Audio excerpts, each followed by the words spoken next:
கூட்டணி கட்சிகளை திமுக வரவேற்றிருக்கிற நிலையில ராமதாஸ் தரப்பு பாமக கூட்டணியில் இணைவதற்கு விடுதலை சிறுத்தைதான் முட்டுக்கட்டையா இருக்கிறதா ஒரு குற்றச்சாட்டு. இது தவறான கருத்து. திமுக அப்படி ஒரு முடிவை எடுத்தால் நாங்கள் எங்கள் நிலைப்பாட்டில் உறுதியாக இருப்போம் என்று மட்டும்தான் சொன்னோம்.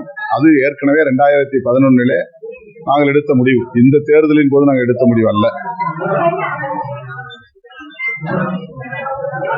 நாங்கள் திமுகவுக்கு எந்த நெருக்கடியையும் தரவில்லை, அல்லது பாமகவை, ராமதாஸ் அவர்களின் தலைமையிலான பாமகவை சேர்த்துக் கொள்ளக்கூடாது என்ற எந்த இக்கட்டையும் திமுகவுக்கு நாங்கள் உருவாக்கவில்லை. திமுகவுக்கு பாமக தேவை என்றால் அவர்கள் அதை துணிவாக அந்த முடிவை எடுப்பார்கள். அதிலே யாருடைய கருத்தையும் கேட்க வாய்ப்பில்லை. எனவே விடுதலை சிறுத்தைகள் நெருக்கடி கொடுத்ததனால் அவர்கள் இங்கே இடம்பெறவில்லை என்பது ஏற்புடையதல்ல.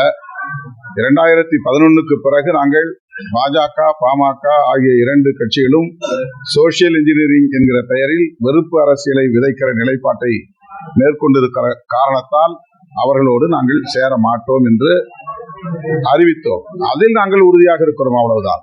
மற்றபடி நாங்கள் இவர்களை சேர்க்கவே கூடாது என்று எந்த இடத்திலும் நெருக்கடி தரவில்லை.